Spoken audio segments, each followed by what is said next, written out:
How do you even begin to approach something that you've been told your entire life is the greatest entry in its genre?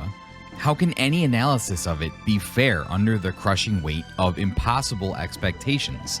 How could it possibly live up to a bar that's so incredibly high that upon completion it would still feel like it falls short despite it being excellent? How can you extract its meaning, themes, emotions, and story without the influence of everything that has already been said? Chrono Trigger turned 30 this year, and despite professing my love of RPGs every chance I get, I have never played the one that seems to be considered by almost everyone to be the greatest RPG ever made. But I didn't have any intention of playing it for the 30th anniversary. To be honest, anytime I thought about finally getting around to playing it, I felt a little bit intimidated by its reputation. This feeling extends from my experience with Undertale. After years of hearing how great Undertale was, I finally got around to playing it with the loftiest of expectations, and I enjoyed it, agreeing with everyone that it is an incredible game, but it didn't live up to the impossibly high standard that had been set for it by the hype surrounding it. Nothing possibly could have, and I found my experience with Undertale dampened because of it. Now I stand in a similar situation with Chrono Trigger. Collaborating with another content creator for a podcast episode has finally forced me to put my trepidation aside and engage with the greatest RPG ever made. As I saw the iconic opening menu for the first time, I did my best to set expectations accordingly so I could enjoy it to its fullest extent. This is the story of my first playthrough of Chrono Trigger.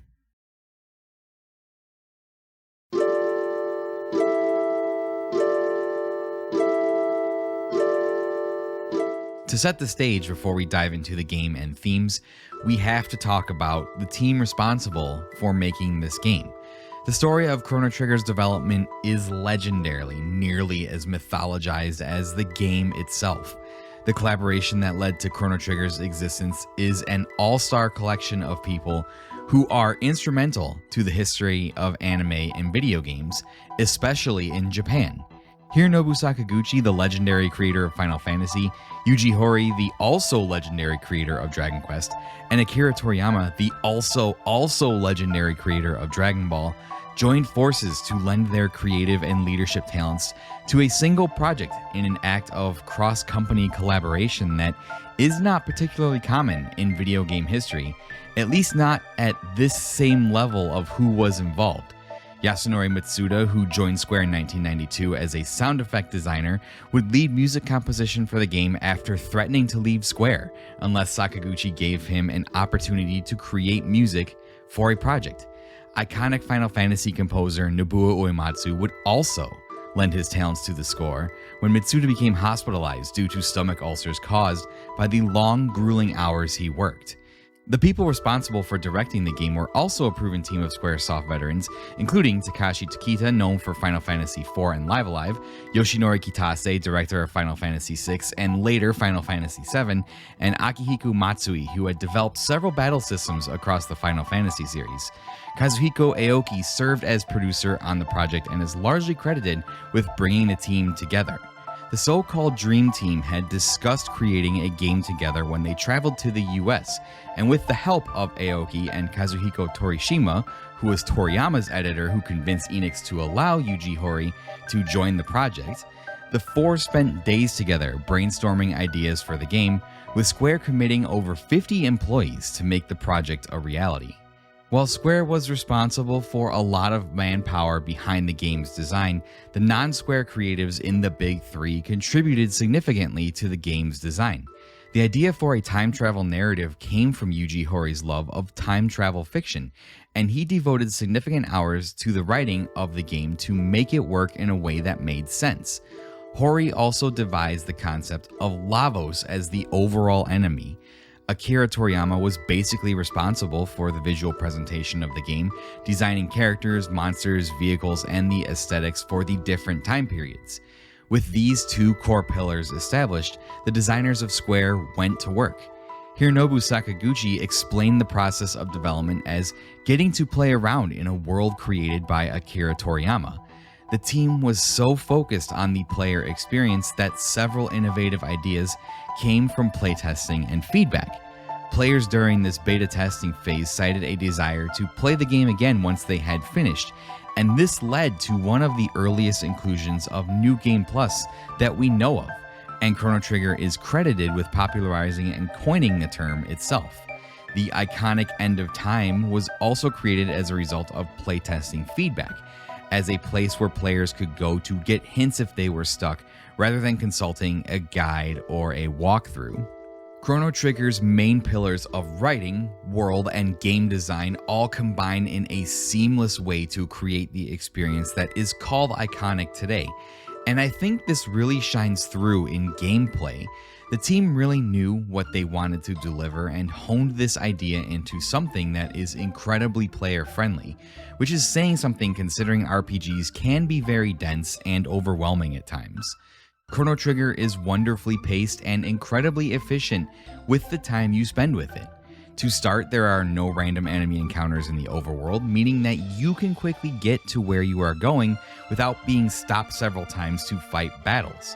When you do enter areas of importance, there are enemies randomly pathing about, but you have to run directly into them to start a fight.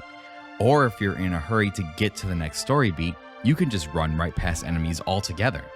During my playthrough, I also found that there wasn't a single time I felt compelled to stop and grind for levels because I was having trouble making progress. Due to a lack of random overworld encounters, if you just fight all the enemies you encounter naturally on the main quest path, you'll often be right around the level the game wants you to be. Grinding was a huge part of old RPGs. Difficulty spikes could often be overcome with a few hours of grinding levels, but this was included to keep you playing the game longer. Just a side note here, I don't hate on grinding as much as others. I grew up fighting random battles in Final Fantasy IX for hours on end just because I liked fighting random battles and I only ever got 2 video games a year for birthdays and Christmas anyways, so that's what I did. I did occasionally grind in Chrono Trigger to get some extra money for an item or two, but I never felt like I needed to overlevel to get past a particularly difficult section. There were some boss battles I had difficulty with, but that stemmed more from just trying to figure out the mechanics of a fight. Speaking of the mechanics of battling, Chrono Trigger's combat system is simple by design but brilliant in its execution. You will most likely have a party of 3 at all times, and each party member can attack when their timing bar fills up, signifying it's their turn. Battles take place right in the area where you trigger the encounter. There is no transition screen. Battles are also not static, they are dynamic as enemies and characters can be moved around on the screen. Enemy location is especially important when considering the use of special abilities or techs. Certain techs have large ranges that can impact multiple enemies if they are bunched close together. Techs get an added dimension with the inclusion of double and triple techs, team-up attacks that you can perform with 1 or 2 additional party members that deal massive damage. Double and triple techs depend on who is currently in your party and change as you swap characters in and out. One of the best parts about playing around with party composition is seeing what team-up attacks will be available to you when you choose different characters, and this creates a wide variety of options for gameplay.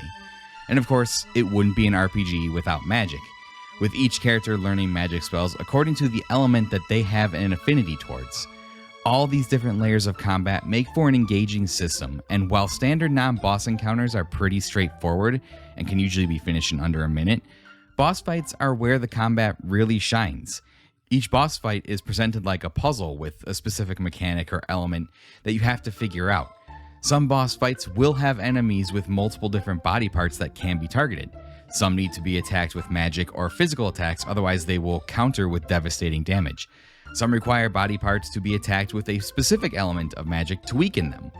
Boss fights can sometimes take much longer than regular encounters, but these battles are designed to test your understanding of the combat system, your party composition, and your ability to discern patterns and puzzle out a solution well under the stress of an active time battle system. This might sound overwhelming, but it isn't, and while there are certainly more complex and engaging combat systems out there, This one is perfect for what Chrono Trigger is trying to achieve. My favorite thing about video games is how they are a combination of many different legacy art forms that come together to create something that is unique in its ability to connect with the person interacting with it. Video games are my favorite form of media because it's something I can directly pick up and interact with. I drive the story forward by playing the game, and through this interactivity, get more emotionally invested in the characters, story beats, and the overall themes the game is trying to communicate. Chrono Trigger's blending of music, storytelling, art direction, and gameplay are a perfect example of all of these different artistic forms coming together to create something greater than the sum, and all of those components work in harmony with one another. A concert of complements that enhance each part. Music works in perfect complement with the visual presentation, the story being told, and the gameplay being performed on your screen. And in turn, each of these elements work with each other in the same way. There's never a point in this journey where something felt out of place or one of these core elements didn't quite line up with what the rest of the game was doing. A testament to the great design, vision, and leadership by this legendary team that had come together. But of all these elements, it was the story I was most curious about. What themes did Chrono Trigger have to show me, and how would it do so, incorporating time travel into its narrative?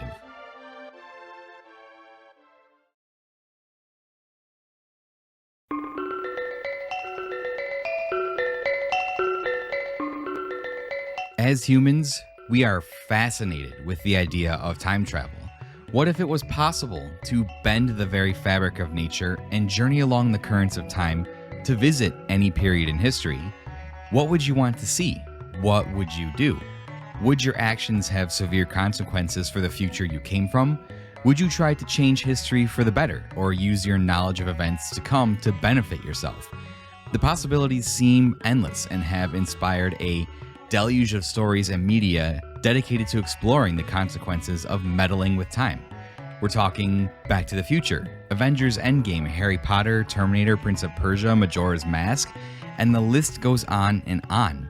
Time travel as a narrative or literary device can be tricky, and while I enjoy a good time travel story as much as the next person, it can get messy if not done correctly. If characters in your story have the ability to travel freely through time, certain actions or events that would normally have consequences are trivialized. Stakes in the narrative are way lower if you have the means to go back and redo events to get a desired outcome, and that's just scratching the surface of the time travel iceberg. Traveling back in time and killing one of your ancestors suddenly breaks the continuity of the timeline and can have a cascade of effects, from causing a character to no longer logically exist to radically changing the world. Even going back and disturbing a butterfly could cause a ripple across time and drastically alter the present or future you come from.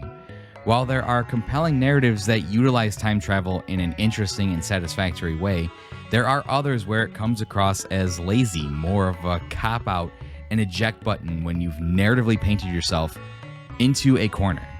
This is the context in which Chrono Trigger's narrative takes place. It is famously known for being an adventure that spans different time periods in order to tell its full story. It's also famously known for its 13 unique endings that unlock depending on when during your playthrough you decide to finish the story. Apart from how the game would actually play, this was my biggest question going into Chrono Trigger. How would the narrative and gameplay hold up to a concept that seemed to get more complicated the more you jump back and forth across time? Chrono Trigger starts innocently enough. Our silent protagonist Chrono is awakened from his sleep, as many RPG protagonists are, by his mother. It's the day of the Millennium Fair, a celebration of the year 1000 AD in the Kingdom of Guardia, and our friend Luca has invited us to see a demonstration of her new invention. We make our way to the fair and see that there are vendors, games, and celebrations everywhere. This isn't just a backdrop or stage dressing for the narrative. This is an actual fair filled with shops you can buy from, mini games you can play, points you can accumulate, and patrons you can interact with. As we explore the fair, we literally run into the first of our major characters, Marl. After helping her up and returning her necklace to her that she's lost during our collision, we explore the fair with her until Luca's presentation is ready. And what a presentation she has for us. Luca has invented a teleporter and Marl volunteers to be a test subject, but something goes wrong. Her necklace we returned to her earlier interferes with the workings of the teleporter. A portal opens up between the two machines, drawing Marl in and closing behind her, leaving a stunned Luca and spectators watching in disbelief. Chrono, without a second thought, goes after Marl, and Luca is able to recreate the teleporter's malfunction, opening another portal for Chrono to jump in. As the portal closes and reopens, Chrono finds himself in the mountains, and it's immediately clear that while things look similar, we are not in the same place we just were. In fact, the proper question is not where are we, but when are we? And we figure out pretty quickly that the portal opened by Luca's teleporter was a time portal. It turns out that we've been transported back to the year 600 AD, 400 years before the Millennium Fair. Chrono Trigger wastes no time in introducing its main premise. This is an adventure that is going to take place across the different ages of the world. And this is not just a narrative device, it's also integral to the exploration and interaction of the game. Going back 400 years to the year 600 emphasizes this point perfectly. When Chrono emerges from the portal, the Millennium Fair is gone, despite the fact that he appears in the same geographic area where he departed. In the present, the Millennium Fair takes place in Lean Square, but in 600 AD, the location of the fair is a flat plain with a mountain range known as Truce Valley looming large over the north of the region. The town where our home was is still just south of where we are, but our mom is gone and our house is no longer our own. Someone else lives there instead. To the west lies the castle of the Kingdom of Guardia, and the reason this is interesting is because we learn that Marl is actually the present-day princess of the kingdom, whose real name is Nadia. Marl isn't satisfied with the stately and traditional duties of being a royal and adopts this alter ego to be able to live her life outside of the restrictions that her parents and her status place on her. Marl was sent back 400 years and was found by the current residents of the castle, her distant ancestors, and mistaken for their queen, who conveniently has also gone missing. It's up to Chrono and our friend Luca, who has finally joined us after figuring out what was actually going on with her teleporter, to find the queen's whereabouts and clear up this confusion. But not before Marl vanishes. Since she was mistaken for Queen Lean, the search party meant to find Queen Lean stopped searching for her, and thus the line of ancestry is broken, resulting in Marl never being born.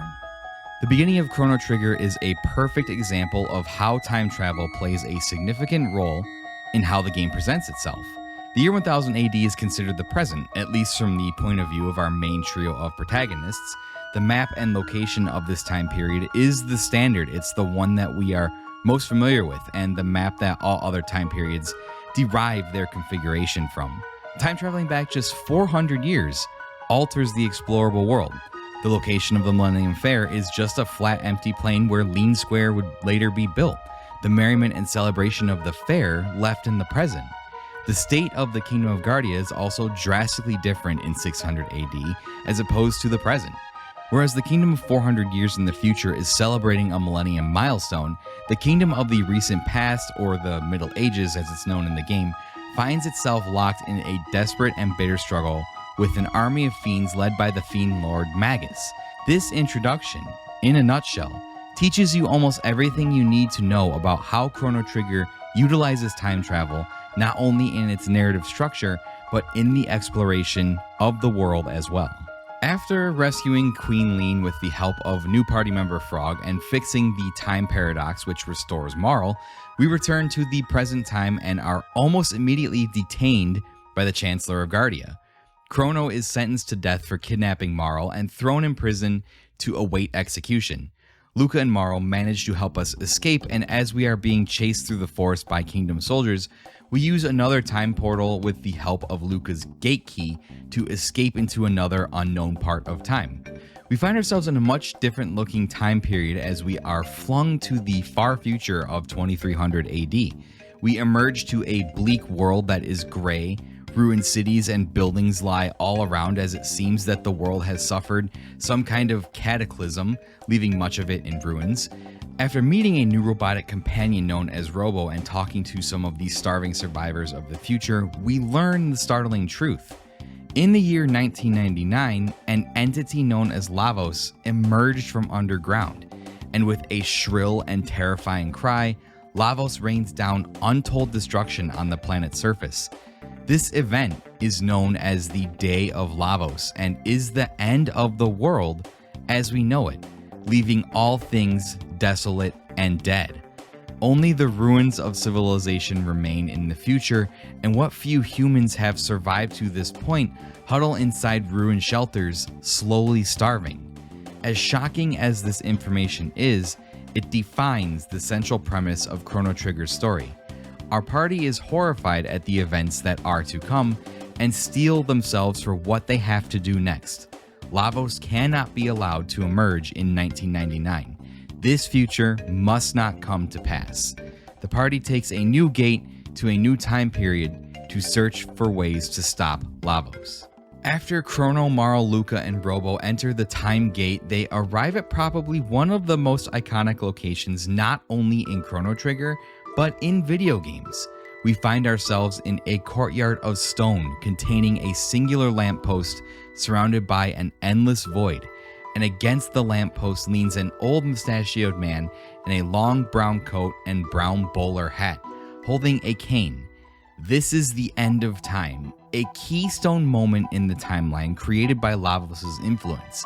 The old man, known as Gaspar, was sent here thanks to Lavos' influence from his time period long ago, and built the end of time as a refuge for those who find themselves traveling along the timeline's flow.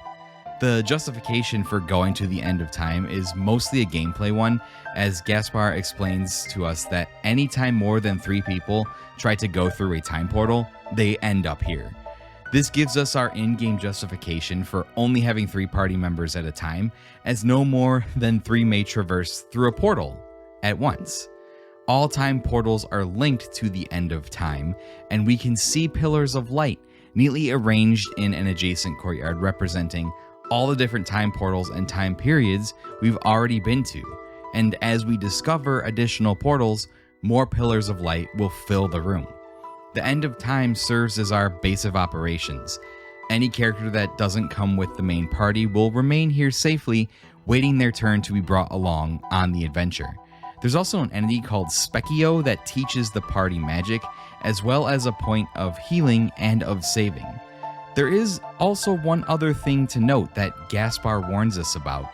Off to the side is a bucket containing one more time portal. This is the gateway to the Day of Lavos, the moment in 1999 when Lavos emerges to destroy the world. Gaspar tells us we can take this gateway at any time when we feel we are ready to fight Lavos, and this is where the game's multiple endings will start to come into play. A lot of the different endings are unlocked by choosing when in your playthrough you choose to confront Lavos and the manner in which you do so. For the sake of this video and for my first playthrough, I wanted to experience Chrono Trigger in its entirety, so I made sure to do literally everything I could before confronting Lavos and ending the game. From here, the game begins to open up. You can revisit any of the previous time periods that you've been to before in order to explore, get items, or grind for money and experience. But if we're following the main quest that's laid out for us, then our objective is trying to figure out how to stop Lavos. After arriving back in 1000 AD in a village of fiends on a different continent, the party learns of the fiend lord Magus. He supposedly is responsible for the creation of Lavos, and our adventures take us back to 600 AD, where we learn that the legendary sword Masamune is capable of defeating Magus. We find a broken piece of the Masamune on top of the Denadoro Mountains and recover the hero badge, attempting to recruit Frog in our quest. Although he refuses, he still feels the shame of failing to protect Queen Leene. It turns out that Frog and Magus have some history, as Frog used to be the human Glenn, a squire of the great hero of Guardia, Cyrus. Magus kills Cyrus right in front of Glenn 10 years prior, shattering the Masamune and turning Glenn into his familiar Frog form. But it's revealed that Frog has the other part of the Masamune, and even though he refuses to join us, the party is determined to repair the legendary sword anyway. How are we going to do this, you ask?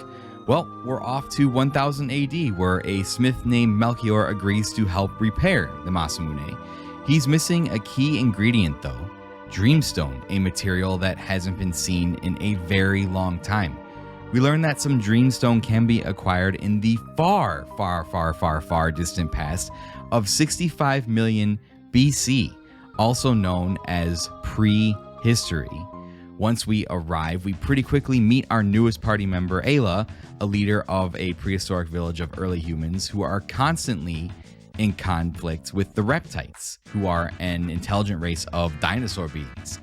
After a night of festivities with Ayla and the tribe, we awaken to learn that our gate key has been stolen, and Ayla agrees to help us get it back, which we do a short time later along with the Dreamstone.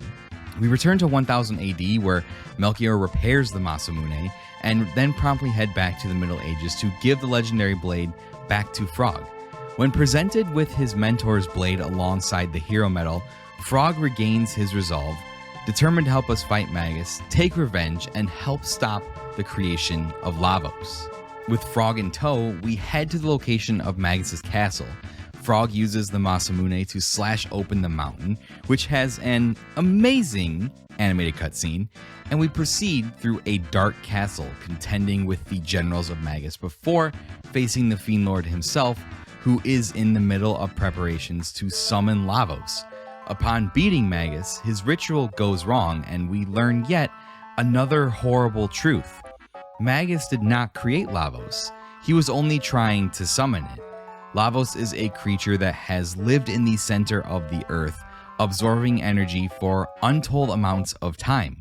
But before Magus can elaborate anymore, the power of Lavos tears open another rift in time, and we're hurled back to prehistory. After being discovered by Ayla, we learn that the Reptites have taken all of the humans prisoner, and we agree to help Ayla end the Reptite threat once and for all.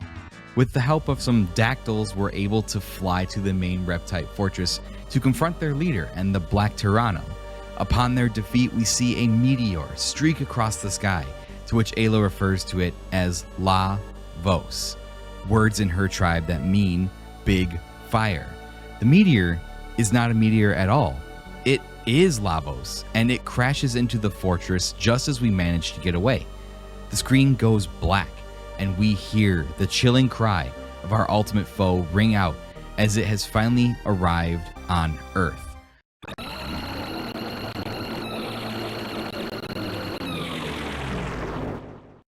Lavos was not born here.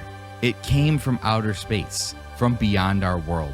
It crashed here millions of years ago and has been dormant in the planet's core, slowly draining energy from the planet to feed itself.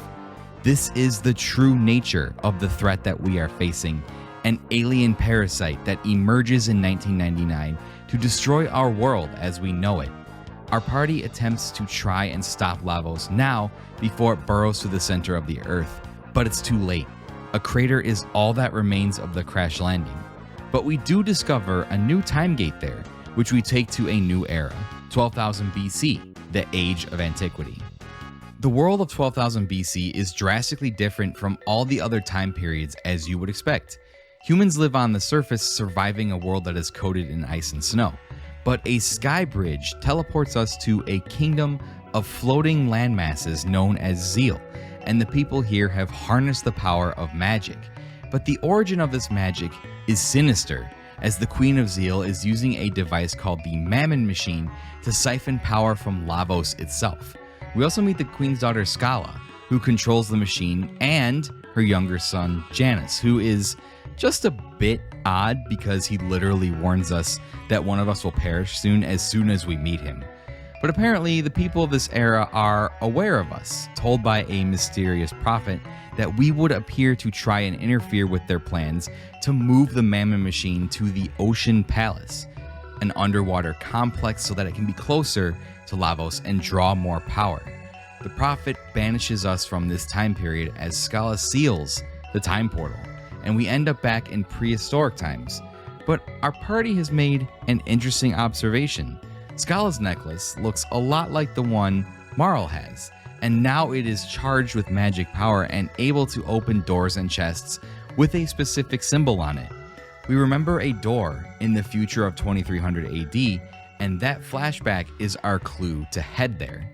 Opening the door in 2300 reveals the greatest surprise yet, a sleek, white, intact ship called the Epoch, which has the ability to travel through time without having to find static time gates. It is, for all intents and purposes, a time machine. Now, instead of having to travel to the end of time and then choose a time portal, we're able to select any time period directly from the menu and go there, courtesy of the Epoch. This allows us to return to antiquity, infiltrate the Ocean Palace, and attempt to stop the Queen of Zeal by destroying the Mammon Machine. At first glance, it appears we succeed with the help of the legendary Masamune, but the burst of energy released as we strike the machine does the unthinkable. In an ear-piercing screech, Lavos awakens. This is a major crescendo in the story of the game, as several key things happen in quick succession. We fight a scripted fight against Lavos that we lose, but you can win and get a different ending. The Prophet tosses aside his cloak to reveal that he was Magus the whole time. He had been biding his time, waiting for Lavos to appear, not so that he could use Lavos, but kill it. He is unable to. Magus' attack and magic have no effect, and he too is brushed aside effortlessly. The Queen takes her place at Lavos' side, achieving the ultimate power she had long dreamed of as Lavos begins to charge one last ultimate attack. The situation is beyond desperate, and Chrono, with his last bit of strength, crawls forward to throw himself in front of Lavos, taking the full brunt of Lavos' strength. His friends look on in horror as Chrono literally disintegrates and is scattered to the wind. Chrono, the main conduit of interaction for the player, the character you have been on so many adventures with, is gone in the blink of an eye. In the stunned silence that follows, Scala manages to gather the last of her magical strength and use it to teleport our party away from the Ocean Palace as the Mammon Machine experiences critical failure. The energy released from the machine pierces the sky, tearing the Kingdom of Zeal apart and sending huge fragments of the floating islands crashing to the surface. Everything we did traveling through time to stop Lavos, it was all for nothing. We weren't able to change anything, and maybe worst of all, Chrono, the silent glue of our party, paid the ultimate price. There are some final things that happen in the Age of Antiquity. A man named Dalton tries to become ruler over the now shattered Kingdom of Zeal and the remnants of its people on the surface. He steals the Epoch, he combines it with a flying machine, and is ultimately defeated by our remaining party. The Epoch is now more than a time machine, it's an airship, giving us truly unlimited freedom to explore the world in every age. We encounter Magus on a cliff overlooking the ocean, and he tells us his origin. He is the son of the Queen of Zeal, Janus. When Lavos awoke in 12,000 BC, it created rifts that sent him to the year 600 AD, and the gurus Melchior, Gaspar, and Balthazar to different time periods where they have been helping us on our journey. We now have a decision to make. Frog still has a score to settle with Magus, and he draws the legendary Masamune. We can choose to take Frog's vengeance and fight Magus right here, or we can choose the high road, offering to let Magus join our party to help us defeat Lavos once and for all. Of course, for the sake of a full playthrough, Magus joins the party. This moment of defeat, of loss, of tragedy is an inflection point in the story of Chrono Trigger. Throughout our adventure, we have attempted to change certain events in the history of the world to prevent the disaster caused by Lavos in the year 1999. At every turn, we've been thwarted by the very presence of Lavos, whether directly or indirectly. Nothing has changed for the better. All of our efforts have been for naught, and the struggle against the inevitability of history seems pointless. It is at this moment that Chrono Trigger's story shifts, and the way that it does is nothing short of incredible.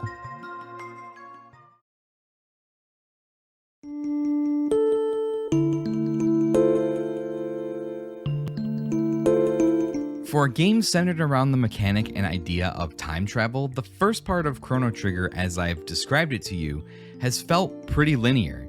Sure, you have some freedom to go back and explore different time periods via the end of time, but you're limited in what you can do in order to keep you on the main quest. By advancing the main quest, you slowly open up the world by unlocking more time gates, but you can't reach everywhere, and there's only so much to do.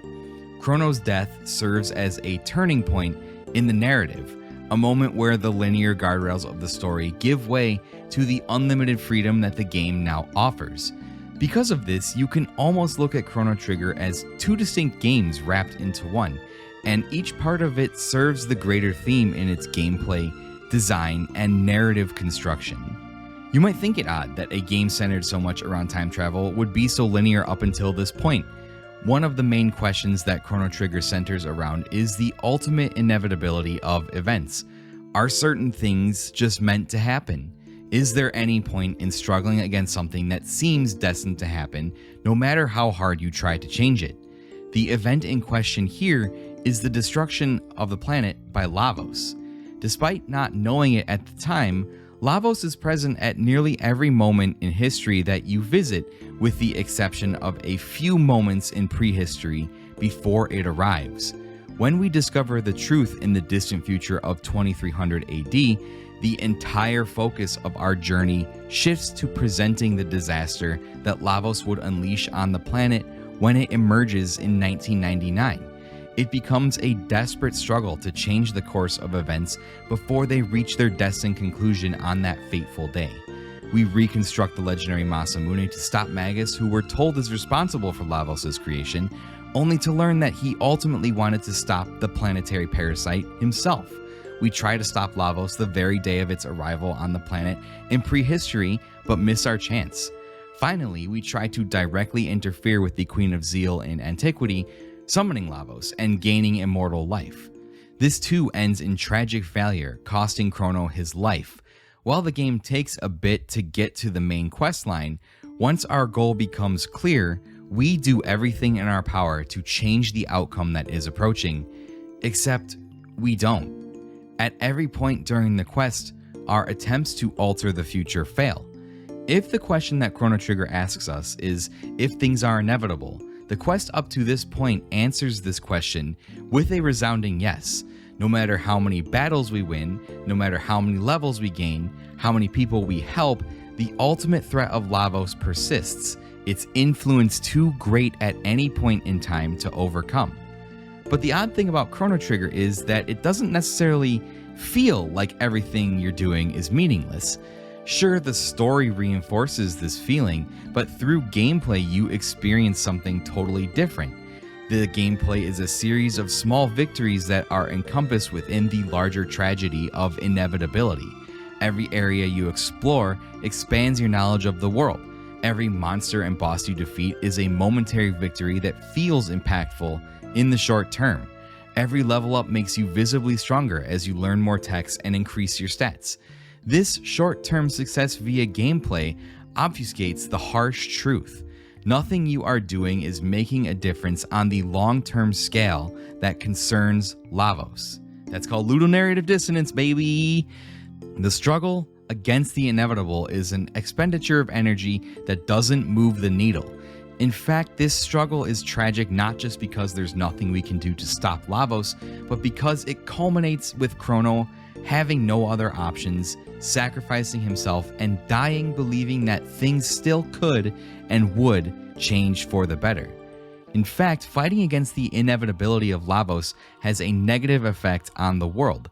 Upon Chrono's death, the Ocean Palace rises from the watery depths during the Age of Antiquity to hover over the surface as the Black Omen, the final dungeon of the game if you pursue that route. From this point onward, any time period you visit has the Black Omen hovering ominously in the middle of the map. This negative outcome is the most visual consequence we see of our attempts to change things, and talking to people after this happens reveals that they just treat the floating fortress as part of the world now, acting as if it's been there for as long as anyone can remember. But we know the truth, and the Black Omen is the most visual representation of the consequences of our actions, a constant reminder of our failure to change anything. This is not the end of the story. In fact, this is where the tide of the narrative begins to shift against the message of inevitability. The party heads to the end of time to regroup, and it is here that Gaspar, the guru of time, offers some insight and a possible solution to our predicament and present tragedy. He reveals there may be a way to save Chrono, but it may or may not happen. Gaspar gives Luca the Chrono Trigger, an egg-shaped object that he says is pure potential. With the Chrono Trigger in hand, we travel to the far future and find Balthazar, the guru of reason, once again. He explains to us that taking the Chrono Trigger to the top of Death Peak may result in the power to change Chrono's fate if that person's existence is important to the space-time continuum. But to do this, we would need an exact clone of Chrono to take the place of the real Chrono at the time of his death. Lucky for us, there's a person that can make clones at the Millennium Fair in the present. How incredibly convenient. After getting a clone of Chrono, we head to Death Peak, fighting monsters and huge shelled spawns of Lavos as we ascend. Side note, I doubt this is canon, but I like to think of the Lavos spawn's presence as an attempt by Lavos itself to interfere with what we're trying to do. Like somehow it knows we're trying to revive Chrono and is trying to stop us. Upon reaching the summit, the Chrono Trigger breaks, and the pure potential that is unleashed transports us back to the moment of Chrono's demise. We have just a moment to make our move, using the brief pause in time to grab the actual Chrono, leave behind the clone, and make our retreat. Finally, after a string of setbacks and tragic disappointments, after not being able to change things for the better, this one event is the one we're able to alter. And from here on out, after we alter Chrono's fate, the tide of the narrative changes. Back at the end of time, we have several options available to us now. We have a couple of ways that we can go and fight Lavos right now. Either by taking the Epoch to 1999 or using the Bucket Portal. We can go to the Black Omen, which serves as the final dungeon of the game, where the Queen of Zeal waits for us. Or, if we talk to Gaspar, he lists us several things that can still be done. Side quests, if you will, that pertain to each specific character in the party and in what time period they can be completed in. This is where the game takes a turn from the macro overarching plot to a more individual one that focuses on specific characters. Not to mention, all these side quests give you access to incredibly powerful gear that can help you with the Black Omen and fighting Lavos. Ayla's side quest, while simpler than the rest, provides her people with materials in exchange for powerful elemental resistant armor. Luca's side quest focuses on the mythical Sunstone, which she wants to use to make a powerful weapon. This side quest and the others that follow make excellent use of the time travel mechanic granted to us by the Epoch.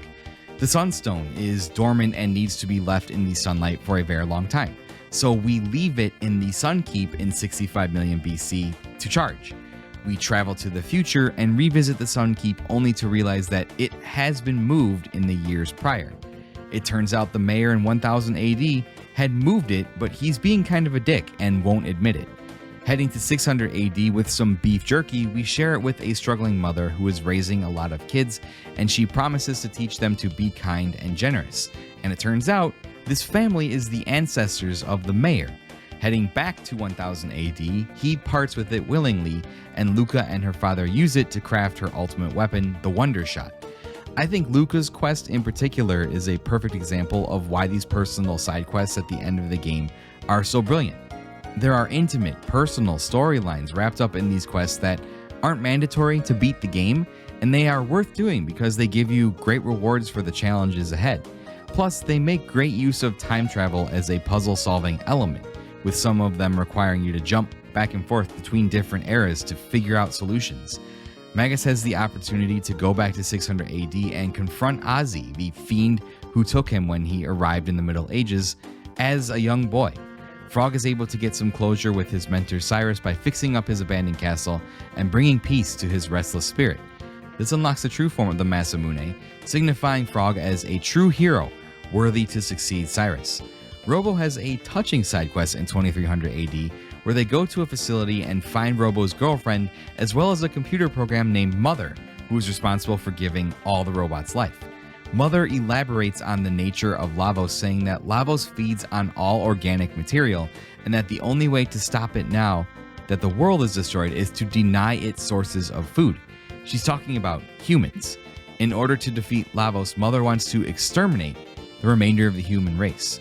Of course, we don't allow this to happen, and through the sacrifice of Robo's girlfriend and the defeat of Mother, Robo realizes his purpose is to protect and fight for life, even though he is mechanical in nature.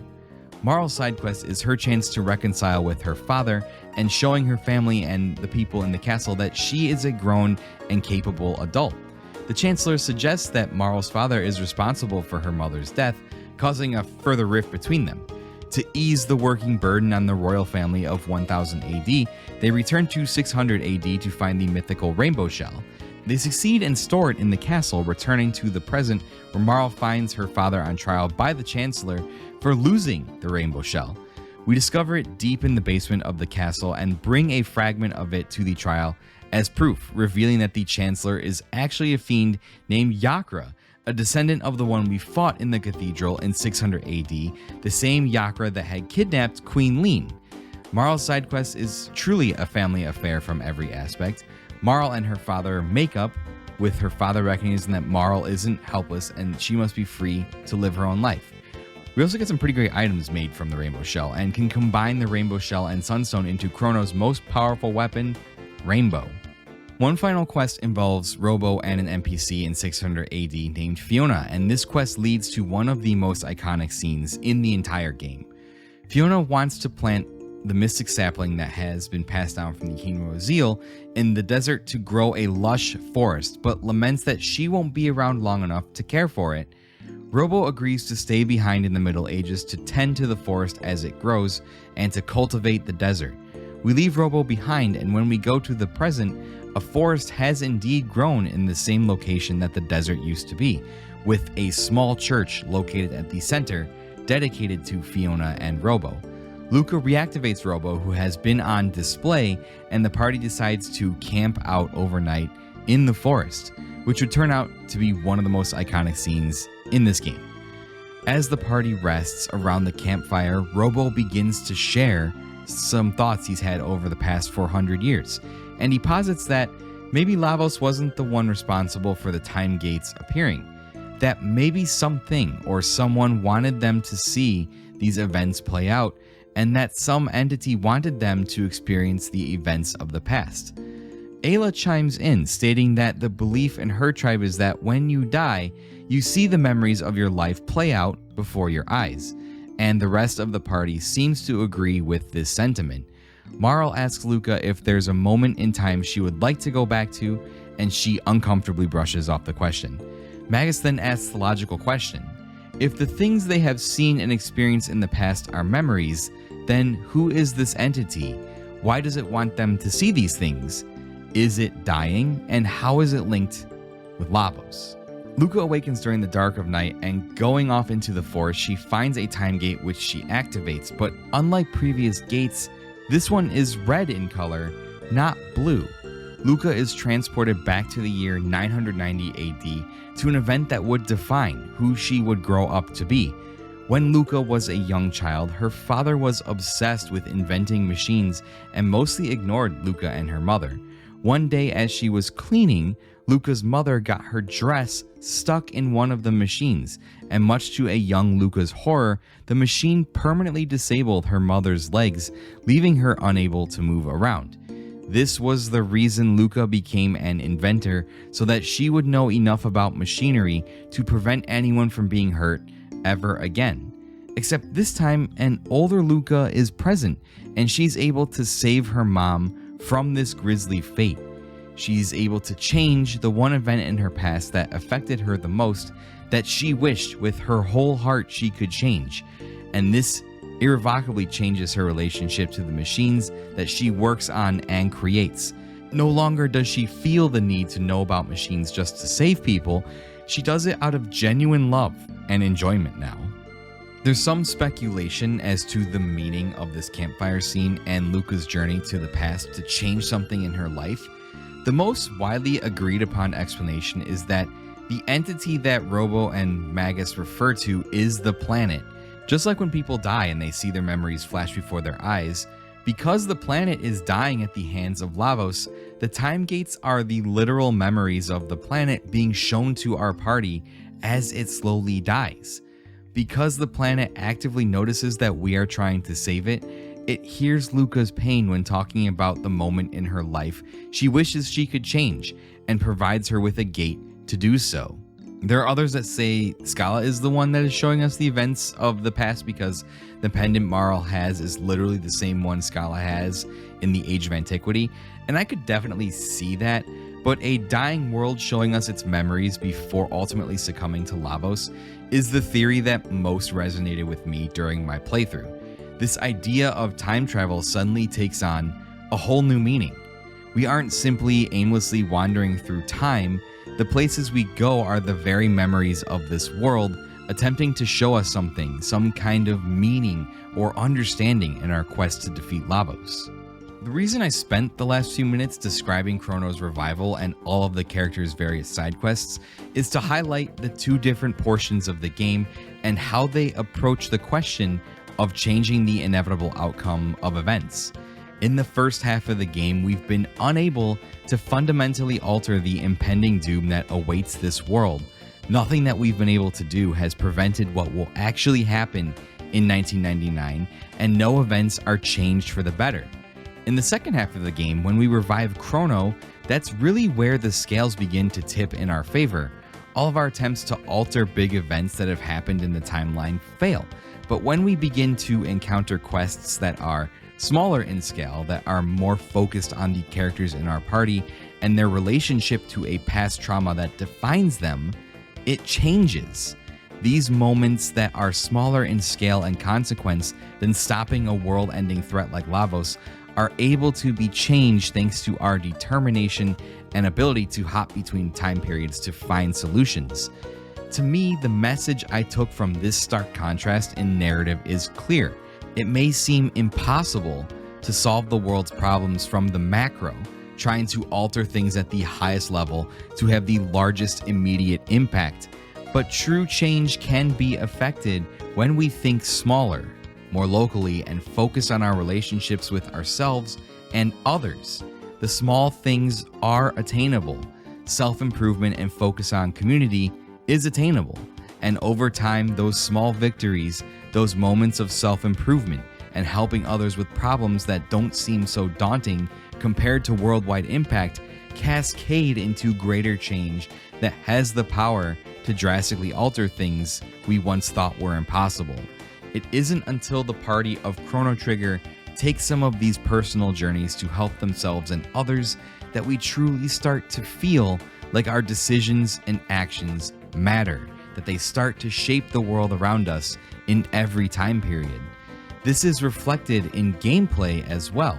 As we journey through these more personal and intimate side quests, the party grows stronger, they level up, they learn new techs, and we get some of the most powerful equipment in the game by seeing each character's journey.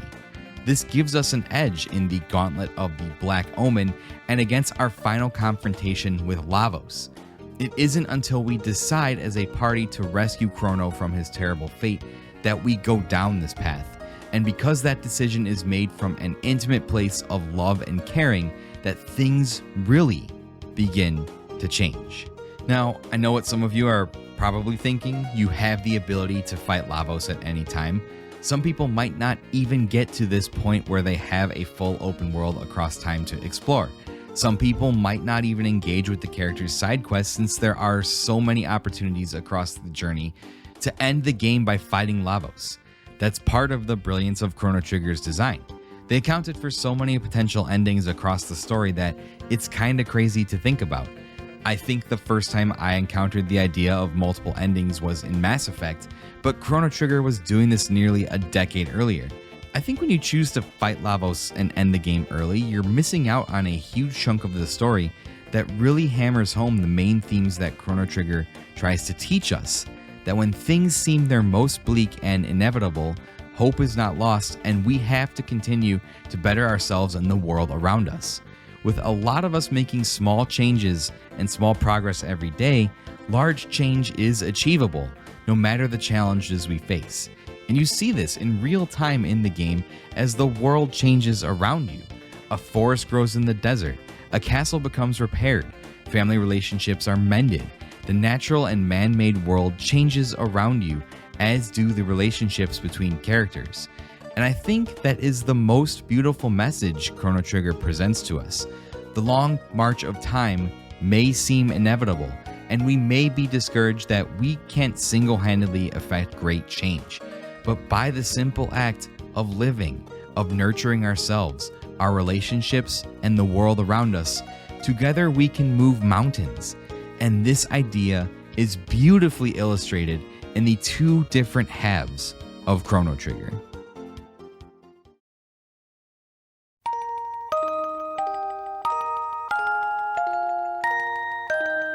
I've spent a lot of time going over the things that most caught my eye during my first playthrough of Chrono Trigger, its various story elements, the way that it utilizes time travel successfully, how it presents its themes in two conflicting halves that come together to teach us an incredible lesson, and its gameplay and presentation. As I begin to construct the closing for this video and the end of this script, I still have so many thoughts, feelings, emotions racing through my mind that I know I've probably missed a point or two that I wanted to make. I was terrified of the expectations that seem to be placed on Chrono Trigger with every conversation, from major publications to community members to video game fans in general. Every single conversation that surrounded this game seemed so overwhelmingly positive. In my time playing Chrono Trigger, the writing of this script, and the editing of this video, I can't say that I ever came across an opinion or take that made it out to be anything less than one of the defining games of its era and one of the greatest RPGs of all time. The specter of hype and perfection haunted every moment I spent playing this game, and I'll admit I was waiting for it to fail, to implode under the weight of such impossibly high expectations. But unlike my experience with Undertale and the hype that surrounded it, Chrono Trigger never faltered. Even my favorite games of all time, games in my top 10, games that I've said define my childhood and my view on what video games are, usually have a few things in them that annoy me. I can confidently say, throughout my entire playthrough of Chrono Trigger, there was not a single moment that I could remember where any kind of bug, gameplay or story choice, design element, musical piece annoyed or inconvenienced me. There was not a single moment where I stopped playing and thought of a way that maybe something could have been done better. I had no suggestions or critiques on the way the game could improve that would elevate the existing presentation as a whole. And when I realized this, it shocked me. I've thought a lot about how best to describe my experience with Chrono Trigger at the end of this video without going into the usual expressions of platitudes and praise that are usually heaped on this game. I can say that it ultimately did manage to cash the check that the community wrote for it, which I think was surprising in and of itself. I think if I had to choose any word to sum up Chrono Trigger as it exists, it would be timeless, which I know is a cliche that has been used in countless videos and evaluations of it already. But I truly think timeless is the best word, so let me explain. Chrono Trigger was released in 1995, and by this time, the life cycle of the Super Nintendo and Genesis generation had all but reached its end. Both the PlayStation and the Saturn were already starting to appear in markets across the world, and the Nintendo 64 was not far off. Final Fantasy VII would appear just 2 years later and usher in a new age of cutting-edge graphics and storytelling for RPGs. Chrono Trigger came along near the end of the Super Nintendo life cycle, and the reason I describe it as timeless is because I think it is the perfect representation of the best aspects of video games during that time. And for that reason, I think it's really easy to pick up Chrono Trigger and play it at any time in your life. It's one of the best of that era of video games, arguably a culmination of 2 console generations of work on the RPG genre. a perfect fusion of artistic expression by some of the biggest and most iconic creators of that time period. The brilliant artwork of Akira Toriyama, combined with the vision of Enix's Yuji Horii and the experience of Sakaguchi and his Square team, combined to create a work that is a definitive statement of gaming, anime, and storytelling for that era. But at the same time, it's also incredibly modern, being very well paced with its storytelling and gameplay. It respects your time, allowing you to beat it at many different points in the story, and doesn't waste it with mandatory grinding, repetitive random encounters, or side quests that serve no meaning. I found Chrono Trigger to be a breath of fresh air at a difficult time in my life, and while it didn't supplant any game I would consider in my personal top 10 list, a list that is very personal and has a lot of emotion behind it, it is definitely a game that I rank alongside the games I consider some of the best ever made. One of the taglines of my channel, of this project that I've been working on, is the story of video games. It's been months since I beat Chrono Trigger, wrote this script, and produced this video, and I still think about this game constantly. The music lives rent-free in my head, and I'll often find myself whistling it aloud without even knowing it. There's still so many things I want to say about it, so many things that I'm sure I missed including in this video. But there is one thought that I'm absolutely confident about, something that reinforces the guiding principle of the Unlockables. When telling the story of video games, you cannot tell that story without Chrono Trigger. Thank you guys so much for watching this video. If you've made it to the end, please give the video a like, a comment, and also subscribe to the channel. I'm going to be doing more essay style stuff. And of course, shout out to the Unlockables community who have been so supportive in all of my endeavors so far.